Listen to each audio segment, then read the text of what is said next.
Saya telah berkecimpung dalam dunia karir dan juga akhirnya saya buka perusahaan sendiri di social media marketing agency yang saya sudah mengulik digital marketing lebih dari 15 tahun dan agensi yang saya buat ini saya pimpin sekarang sudah 6 tahun lebih. Naik itu terdiri dari dua kata, teman-teman Bapak Ibu, yaitu nama baik. Jadi saya percaya sekali nama baik itu lebih berharga dari apapun, dari emas ataupun harta kekayaan. Karena nama baik itu yang akan membuat customer kita membeli, ya, nama baik juga yang akan membuat generasi berikutnya, ya, juga beli produknya kita. Seperti itu, ya. Jadi nama baik itu sederhananya kerjanya kita adalah naikin nama baiknya dari produk, jasa, atau personal branding ke dunia online yang sekarang ekonomi sudah di dalam dunia ekonomi digital. Oke, berikutnya satu kebenaran ya untuk teman-teman ketahui bahwa telah dikatakan bahwa waktu kita memahami persoalannya, kita telah menemukan separuh dari solusinya. Jadi begitu banyak, tadi saya udah lihat juga di chat room, banyak pertanyaan mengenai digital marketing, ya bagaimana memasarkannya, ada training atau apa gitu ya. Jadi dengan nanti yang akan saya berikan ini, jadi Bapak Ibu jadi tahu, ya teman-teman jadi tahu, saya perlu belajar apa gitu. Dan yang nanti saya akan paparkan semuanya itu urutan dari 1, 2, 3, 4, 5, 6, 7 gitu. Jadi semua yang saya paparkan dari PowerPoint saya ini hari ini semuanya berurut dari atas ke bawah. Jadi kalau Bapak Ibu ingin belajar atau solve the problem itu dari atas ke bawah semuanya ya. Jadi satu-satu itu urutannya. Oke. Ketahui bahwa ada 7, saya sebutnya peperangan atau problem ya, masalah. Jadi kita punya mindset adalah kalau ada masalah berarti ada opportunity ya, Bapak Ibu dan teman-teman, yang kita perlu untuk selesaikan atau untuk kita menang. Saya suka dengan film-filmnya Marvel gitu ya, peperangan di Marvel.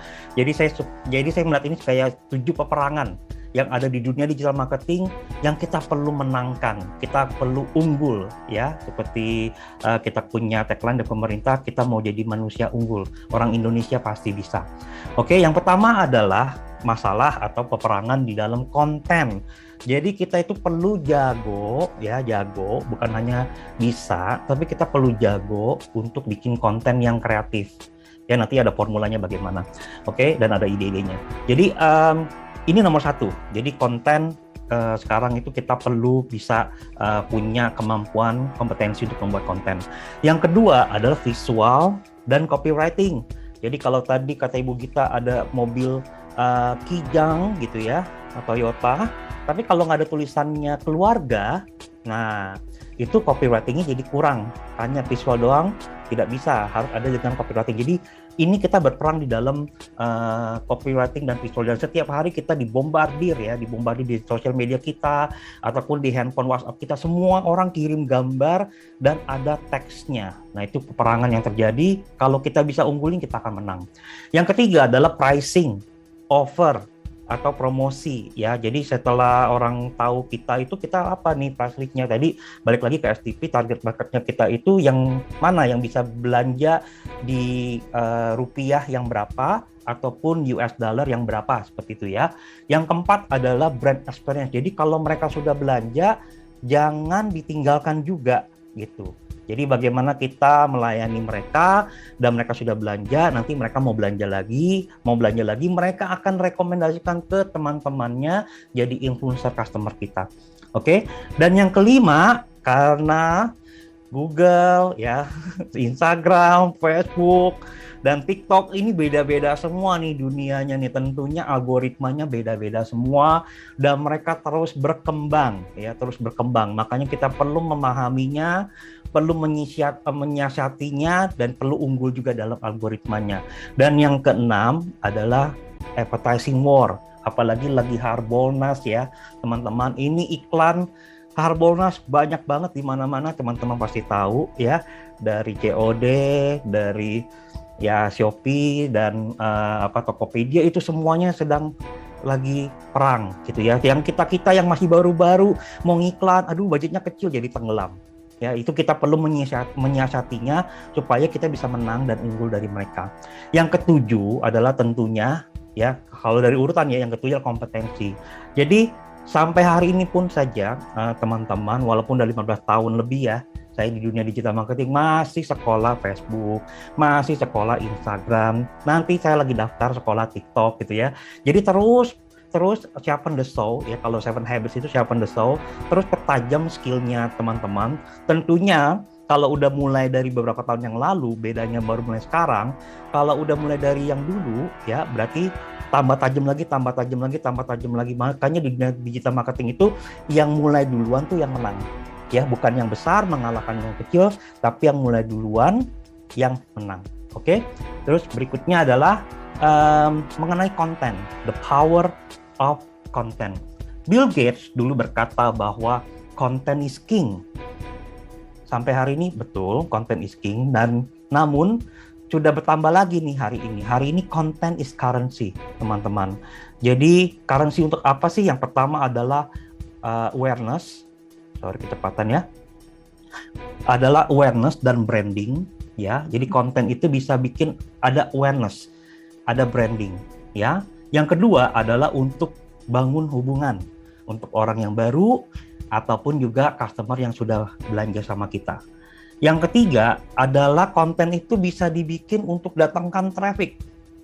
Ya, traffic itu ibaratnya kayak bagaimana sih sekarang mall bisa rame. Nah, itu kan dulu trafficnya mall rame ya.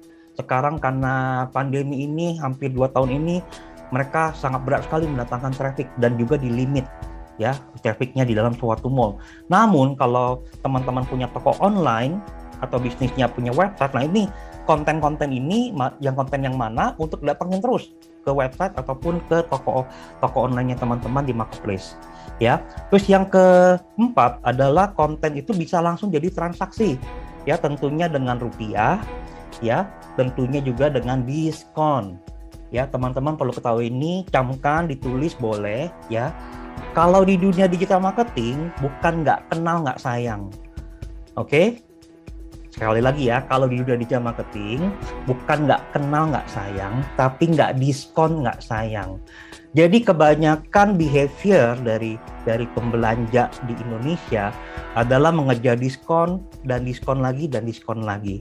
Namun ada opportunity-nya, waktu mereka mengambil diskonnya kita, mereka itu punya potensi untuk menjadi customer yang akan repeat, yang loyal, bahkan jadi advokat ya. Jadi advokat kita artinya tuh begini. Jadi kalau ada yang komplain di Instagram ataupun di Facebook, waktu ada yang komplain, nah mereka malah yang belain brandnya kita. Nah itu kerennya ya. Jadi itu nggak kenal, nggak diskon, nggak sayang. Oke.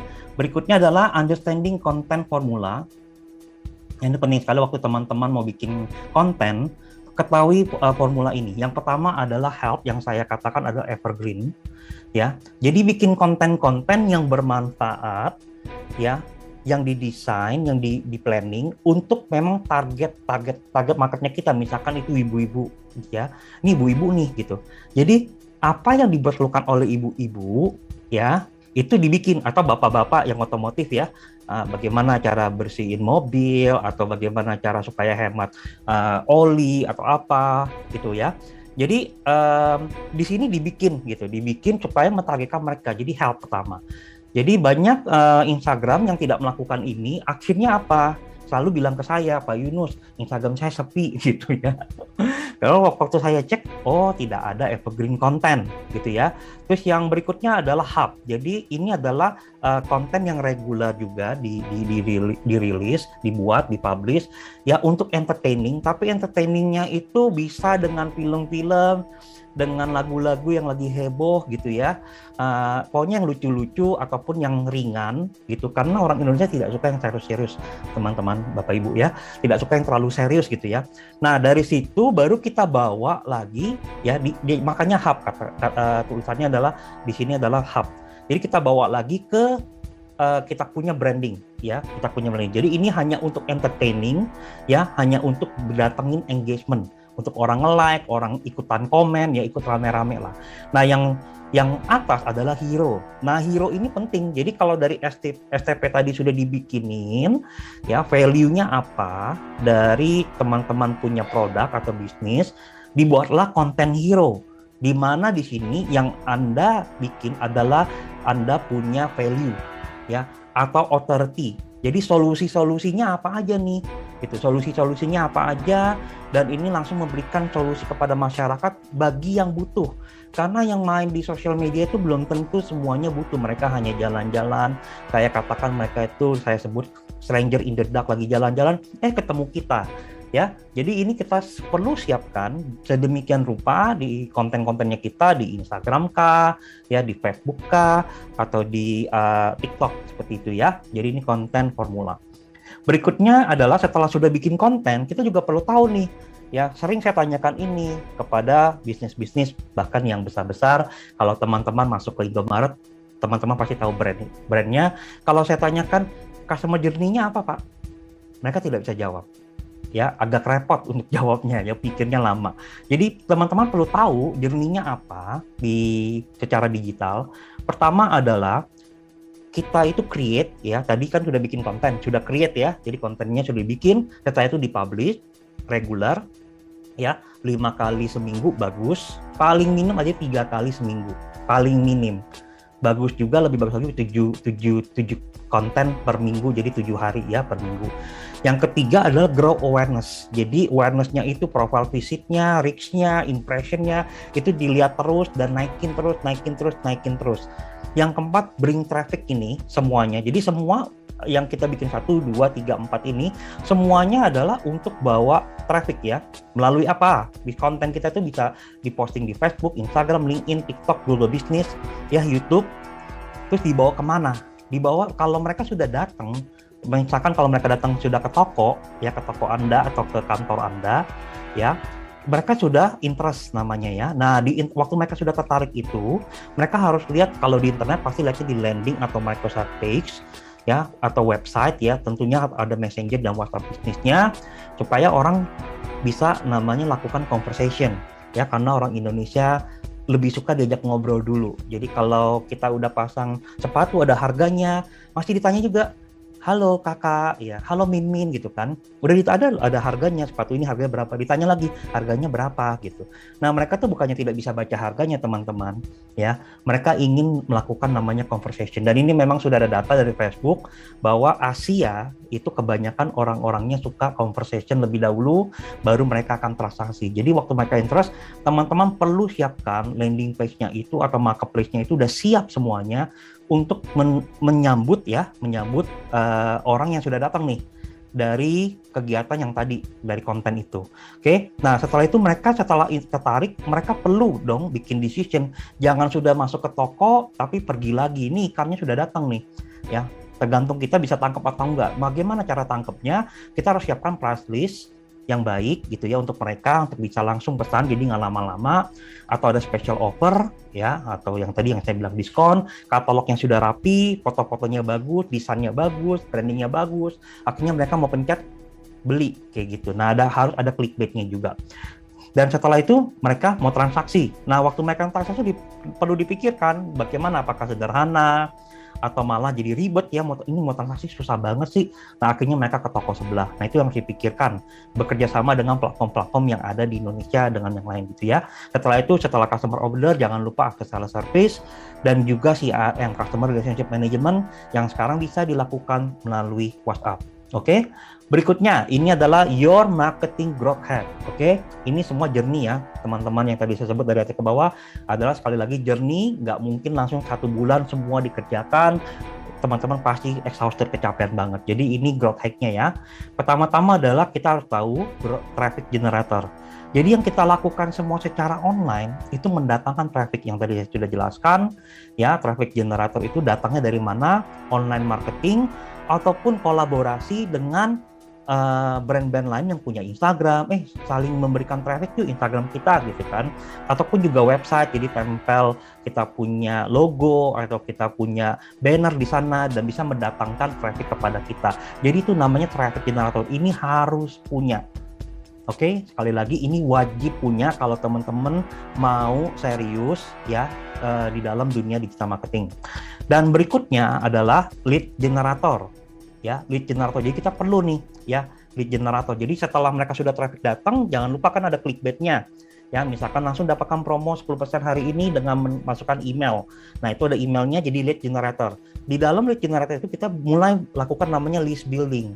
Ya, email-email ini kita kumpulin ya dengan platform-platform sosial media dan digital yang lainnya, kita bisa melakukan retargeting dengan iklan, bisa retargeting ya, bisa juga kita lakukan namanya email marketing, retargeting ke mereka lagi untuk membangun hubungan ya, ataupun juga kita bisa lakukan ajak mereka menjadi satu komunitas di dalam WhatsApp ataupun juga banyak community platform yang lainnya di luar sana ya.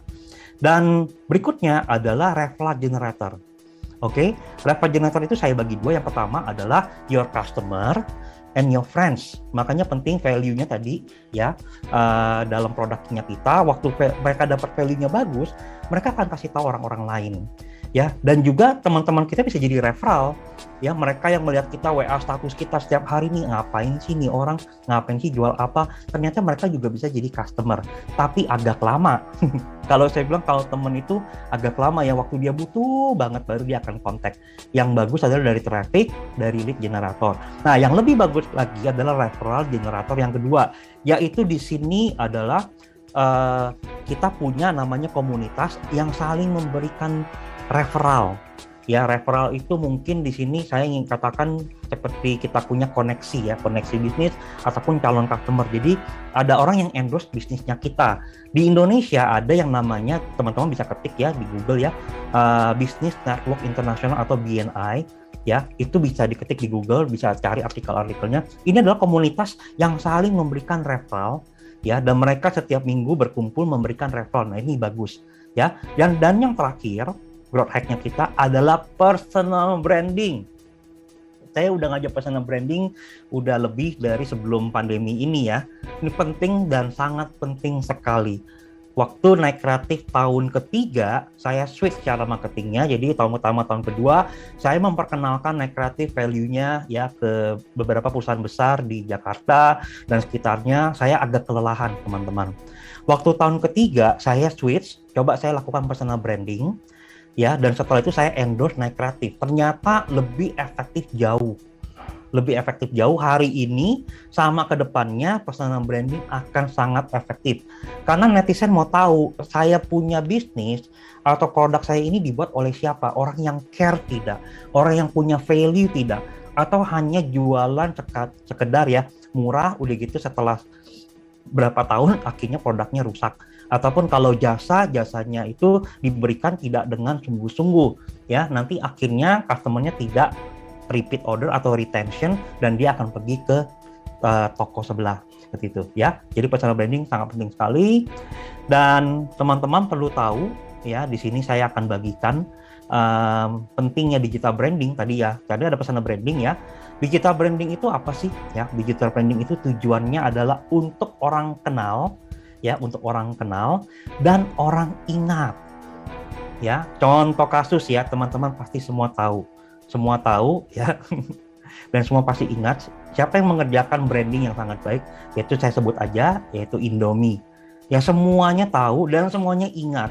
Sudah berapa kali kita tahu pernah dengar Indomie? Udah berkali-kali. Sudah makan belum? Sudah belanja berkali-kali. Pertanyaan saya, sudah follow Instagramnya Indomie belum? Belum tentu kan? Tapi sudah jadi customernya Indomie. Nah, itulah the power of branding. Oke? Dan digital marketing itu tujuannya apa? Waktu kita tahu tujuannya, kita tahu bagaimana mendefinisikan pekerjaan-pekerjaan kita dalam marketingnya. Digital marketing itu untuk generate audience. Jadi kita mau saya katakan dengan istilah yang sederhana ya, cari perhatian dari orang-orang tadi, komunitas ibu-ibu yang suka arisan atau bapak-bapak yang suka otomotif. Kita itu bisa cari perhatian ke mereka. Nah, itu dilakukan dengan aktivitas digital marketing ya. Setelah itu kita kumpulkan lead, tadi saya sudah sampaikan, customer dan repeat, dan bahkan mereka akan jadi influencer customer. Jadi teman-teman, dua ini ya harus berjalan bersamaan. Bikin dulu STP, setelah itu bikin kreativitas atau strategi branding, setelah itu digital marketingnya. Digital marketingnya itu adalah operasionalnya sehari-hari yang otomasi, bagaimana setiap hari kalian dapat audiens, kalian dapat email baru. Nah, itu yang dilakukan digital marketing. Oke? Berikutnya adalah kreativitasnya sekarang bagaimana sih dan ke depannya ya teman-teman. Jadi tadi sudah dikatakan oleh Ibu Gita bagaimana kita tuh lebih efektif melakukan marketing, yaitu kalau kita secara offline itu penting. Tentunya marketing itu tidak bisa terlepas dari offline, bagaimana kita ketemu dengan orang, bagaimana kita di WA seperti itu ya, ataupun dalam meeting dengan mereka, presentasi, itu namanya offline marketing. Udah gitu juga ada online marketing, tadi kita sudah bahas dari pertama. Setelah itu ada customer experience, bagaimana 3 pilar ini ya energinya itu disamakan supaya nanti bisa panjang bisnis continuity-nya ya, panjang. Kalau enggak di offline marketing yang lebih kuat, akhirnya apa? Nggak dipikirkan online marketingnya, akhirnya capek, kelelahan. Di tahun keberapa udah capek banget deh, akhirnya mereka tidak bisa kreatif lagi. Jadi tidak kreatif itu bukan karena ya orangnya tidak kreatif, tapi karena kelelahan, nomor 1. Nomor 2 adalah kalau mau kreatif ya, saya kasih tips adalah banyak ketawa teman-teman. Jadi ya bahagialah setiap hari, bersyukur ya. Udah banyak ketawa jadi akan kreatif. Kalau stres gitu ya pasti akan ngeblok kepala kita untuk menjadi seorang yang kreatif. Oke, jadi contohnya yang sebelah kanan ini adalah aplikasi yang baru ya, aplikasi yang baru, dan ini klien saya. Nah, kita bikin di tahun lalu waktu launching ya, itu Textpedia. Kita lakukan beberapa video ini karena ada waktunya terbatas. Nah, teman-teman bisa ke naikreatif.com, bisa nonton videonya. Namun di sini yang saya ingin sampaikan adalah ini. Jadi fokus ke konten video yang bisa di-generate. Nanti kita mikir yang ini, saya bicara mengenai energi ini ya. Bikin konten video yang bisa dipakai untuk konten di Instagram. Oh, konten video ini bisa di Facebook, bisa di TikTok, bisa di YouTube, bisa di Google Business juga, bisa ditaruh di website juga, bisa juga dipresentasi ke klien. Jadi jangan bikin energi yang berbeda, konten-konten yang berbeda. Bikin semua jadi satu. Setelah itu konten ini bisa juga nurture customer, ya. Dan setelah itu konten ini pun juga bisa disebarkan oleh customer atau netizen, ya, atau dikontak di WhatsApp-nya Anda. Jadi kalau seorang marketer itu ya punya target minimum ya, kalau target lebih besar bagus, minimum tuh di WhatsApp kita itu setiap minggunya ada 10 kontak baru teman-teman. Ya kita tidak pernah tahu nanti kalau satu hari jadi 1.000, udah jadi 2.000, jadi 3.000, bahkan jadi 10.000.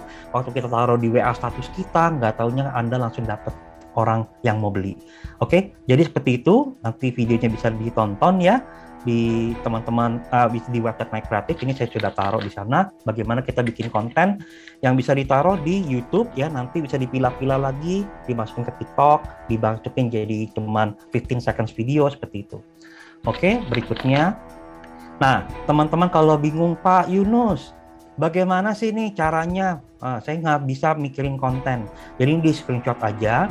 Ya ini ide untuk social media konten. Silakan di screenshot, ada 50. Nanti teman-teman sesuaikan dengan STP-nya teman-teman dan target marketnya teman-teman, yang mana teman-teman ingin targetkan. Ya ini ide-idenya dilakukanlah sesuai dengan STP-nya teman-teman semuanya, bisnisnya. Oke, sudah di screenshot. 3, 2, 1. Oke, saya maju ke berikutnya. Nah, setelah itu, Pak Yunus, capek ya ngerjain ini, banyak banget kerjaannya ya. Ya, betul juga.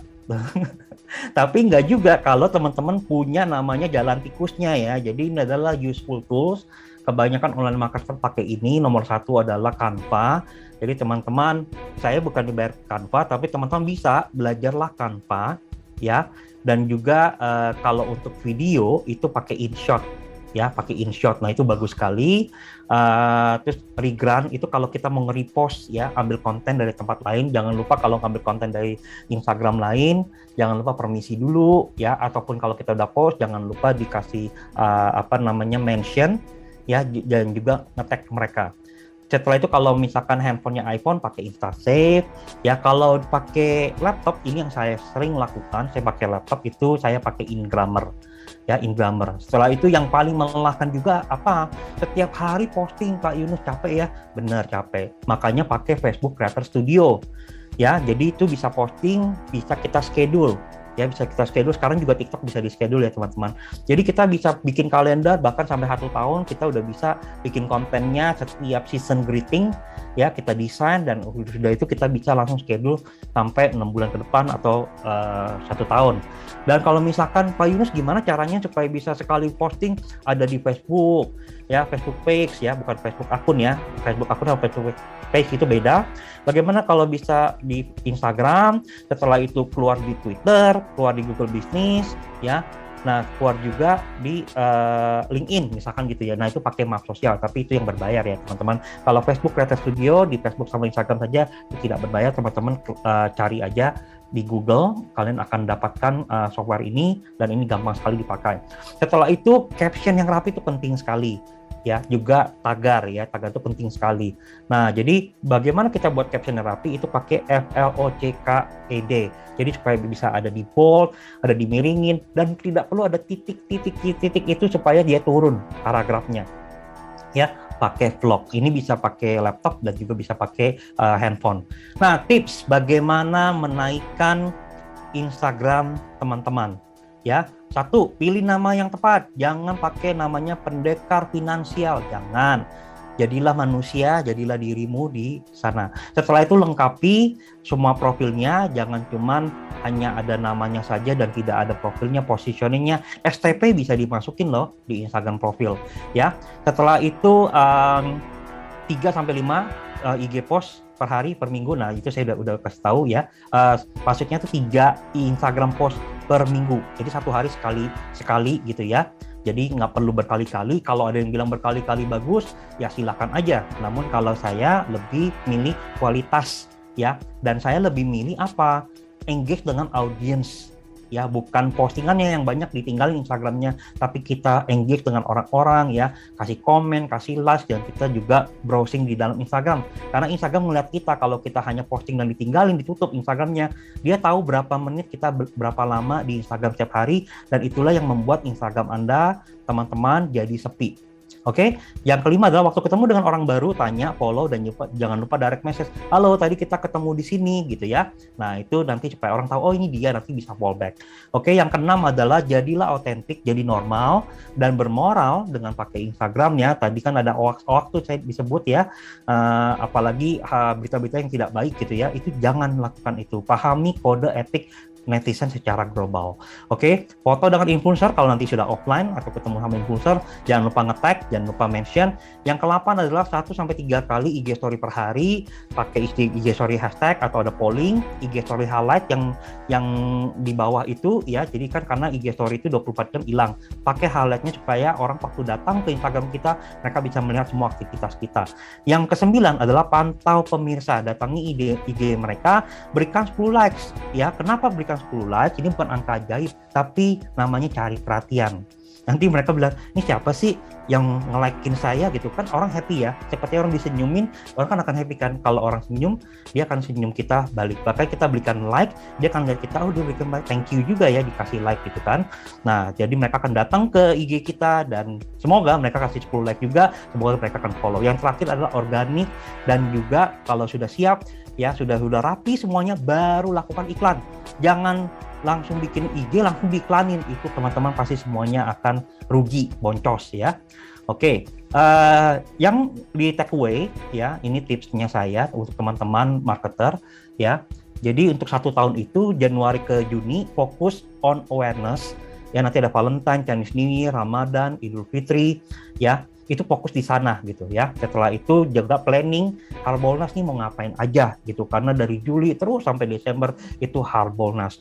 Nanti jadi di semester kedua fokus on Harbolnas ya. Jadi setelah kita melakukan yang tadi itu awareness di Januari ke Juni, kita bisa retargeting ke mereka. Jadi kita nyari lead itu Januari sampai Juni. Setelah Juli sampai Desember tuh kita targeting mereka lagi gitu ya. Udah gitu juga lakukan aktivitas live streaming, branding, ataupun juga bisa live streaming di Shopee, shopping experience ya. Bisa juga lakukan itu, atau ada live di virtual atau seminar-seminar seperti ini untuk mengedukasi kalau teman-teman bergerak di bidang jasa. Dan berikutnya adalah the future, masa depan adalah video marketing teman-teman. Maka dari itu siapkan kompetensi pun ya, kita belajar melakukan video marketing. Jadi siapin video-video tadi yang saya sudah kasih contoh sebelumnya ya. Dan di sini saya ingin tutup dengan ini satu apa namanya prinsip ya, yang saya juga praktekkan ke diri saya sendiri. Teman-teman pasti tahu Bruce Lee ya. Jadi Bruce Lee itu tidak takut dengan orang yang punya 10.000 jurus ya, 10.000 jurus tapi dilatih hanya sekali saja. Tapi Bruce Lee itu takut dengan orang yang punya satu jurus tendangan ya dan dilatih 10.000 kali. Jadi maknanya dari Bruce Lee punya prinsip atau values ini, ya saya pun dulu juga masuk kelas-kelas marketing, digital marketing, belajar email marketing, belajar sosial media, belajar Facebook, semuanya saya masuk teman-teman. Dan bayarnya mahal-mahal. Saya pastikan diri saya waktu pulang saya praktek. Bukan banyak ilmu yang penting tentang sosial media, online marketing, ataupun marketing yang penting, tapi adalah berapa banyak kita praktek. Berapa banyak kita cepat praktek. Ya, dan itu yang saya ingin encourage teman-teman, motivasikan teman-teman. Setelah ini ya, semoga teman-teman udah bisa praktek STP nomor 1 aja itu. Bikin dulu ya segmentasinya, targetingnya, positioning itu dibikin dulu. Langsung dipraktekin.